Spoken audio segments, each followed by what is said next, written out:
السلام علیکم محترم ناظرین، میں عظیم احمد عباس QK اسپیڈ نیوز میں آپ کا خیر مقدم کرتا ہوں۔ سعودی ولی عہد شہزادہ محمد بن سلمان کا بڑا بیان۔ اسرائیلی جارحیت کی شدید مذمت کرتے ہوئے کہا کہ قطر پر حملہ دراصل خلیجی ممالک کی سلامتی پر حملہ ہے۔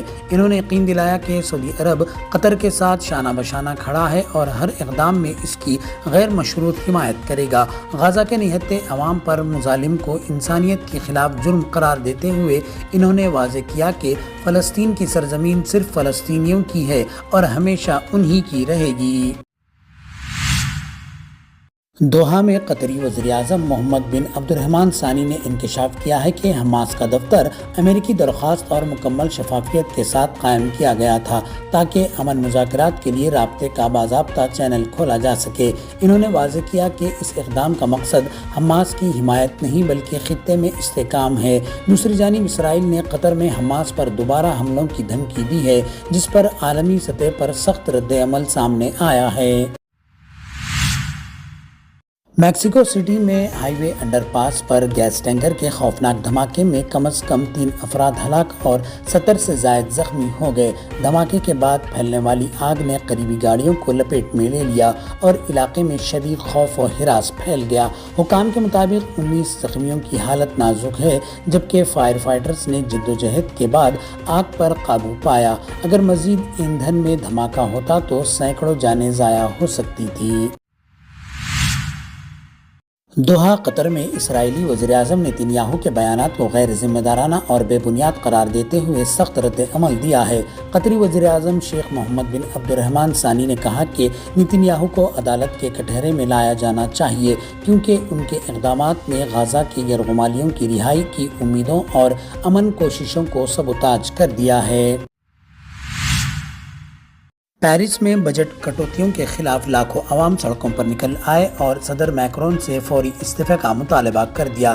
مظاہرین نے پیرس سمیت کئی شہروں میں سڑکیں اور ہائی ویز بلاک کر دیے اور کچرے کے ڈبوں کو آگ لگا دی۔ ایک بس اور عمارت کا حصہ بھی نذر آتش کر دیا گیا۔ مظاہروں کے باعث ٹرین سروس معطل ہو گئی ہے۔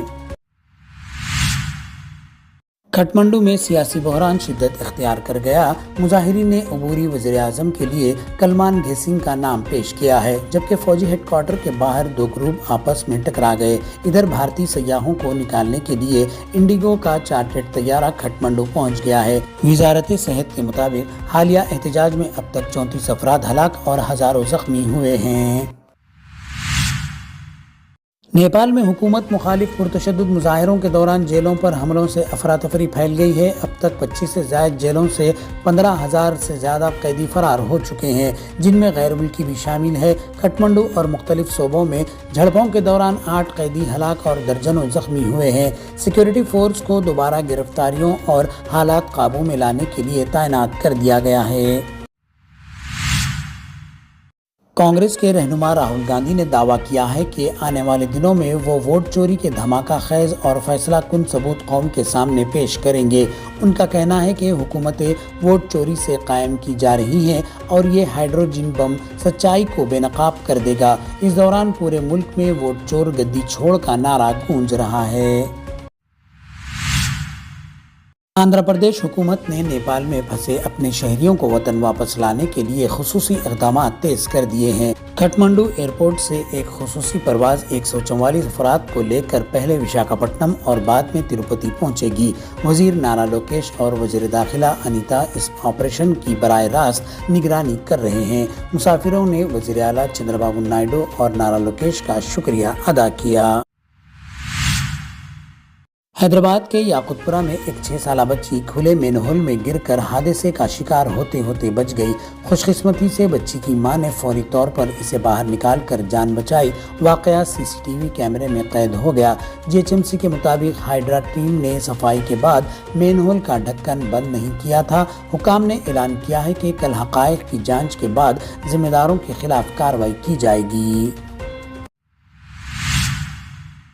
حیدرآباد کے پرانے شہر چندرانی مٹا میں کیبل ٹی وی اور انٹرنیٹ آپریٹرز نے زبردست احتجاج کیا۔ مظاہرین کا الزام ہے کہ برقی محکمے کے اہلکار اچانک کیبل اور انٹرنیٹ کی تاریں کاٹ رہے ہیں، جس سے دفاتر اور گھروں میں خدمت متاثر ہو رہی ہے۔ آپریٹرز نے وزیر اعلیٰ ریونت ریڈی سے فوری مداخلت کی اپیل کی ہے۔